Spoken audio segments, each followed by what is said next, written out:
So where is it? The laptop. I want to know where Hunter Biden's laptop is. Where is it? Sir, I don't know that answer. That is astonishing to me.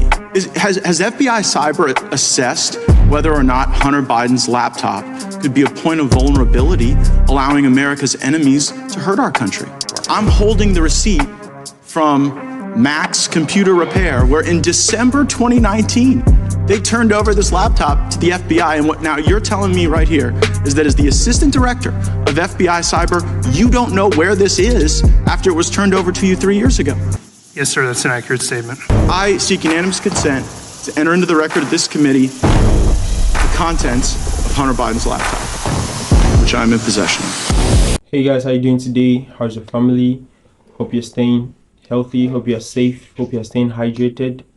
First of all, I want to talk about how really satisfying that video was. I think we need a lot more people to be asking those important questions, to be trying to get to the bottom of things, because certainly if it was Trump in that position, it would be an even worse, exchange of words.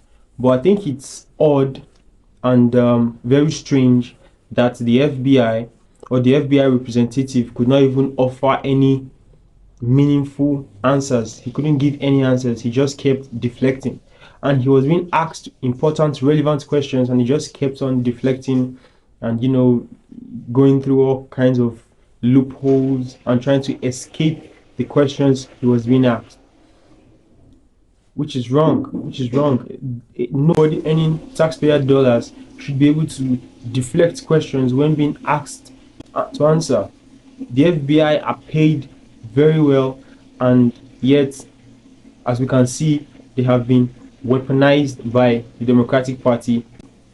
The content of Biden's laptop has been a source of controversy for the past 3 years, and the FBI has had it in their possession for the past 3 years, and they have not been able to disclose of what they found in the laptop. As a matter of fact, if you look at the comparison, you see that whenever the FBI has something that belongs to a Democrat, they'll keep it hidden and then they'll hide it and deflect. First, it was Hillary Clinton's email servers that she whitewashed. That's gone. We'll never know what was in those servers. And of course, knowing the kind of woman she is, she's a criminal. So she obviously had records and evidence that would have, landed her in jail. But she was able to hide those things with the help of these 3-letter agencies. And now it is Hunter Biden's laptop, which is sure to have incriminating evidence for him and his father. This is the first administration where the son of the president publicly does business internationally and leverages on his father's political position to make profit. And his father also makes profit from countries that were supposed to be at odds with. So these things are strange. You see them making policies that favor other countries and are not beneficial to Americans at all. So you begin to wonder if these people in power are really Americans or they're just Democrats out for their own selfish gains and selfish interests. I would like to say that I believe personally that the reason we don't have more people asking these important questions is because whenever you start asking questions, they'll go after you, they'll go after your source of income, they'll go after your source of livelihood, they'll go after your family and try to silence you, they'll try to kill you or trying to bring you down.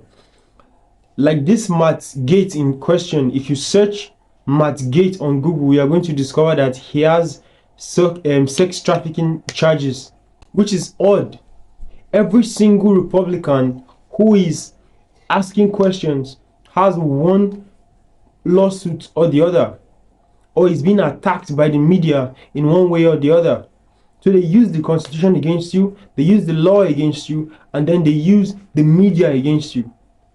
Now, when the media says something negative about you, it affects you automatically, whether you are guilty of it or not. And that is the tactic they've used and they are still using, and which has been very, very effective for them, because they can use the media and paint you into a picture that you are not, just because you are trying to ask questions, trying to ask them why they are being so wicked and why they are taking advantage of their position, you know, to take advantage of Americans.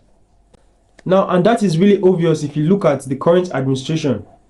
If you look at the current administration in terms of approval ratings and in terms of performance, Joe Biden's regime is one of the worst regimes that has ever existed. The prices of things are soaring. There are no jobs. The people are homeless. People are starving. People are suffering. And the president has nothing to say about it. The president cannot even finish a sentence. So I wonder why the country is still in one piece when the leader of the country cannot even form a complete sentence. He's not even mentally sound. They try to push that narrative on Trump, but of course, Trump is as sharp as razors.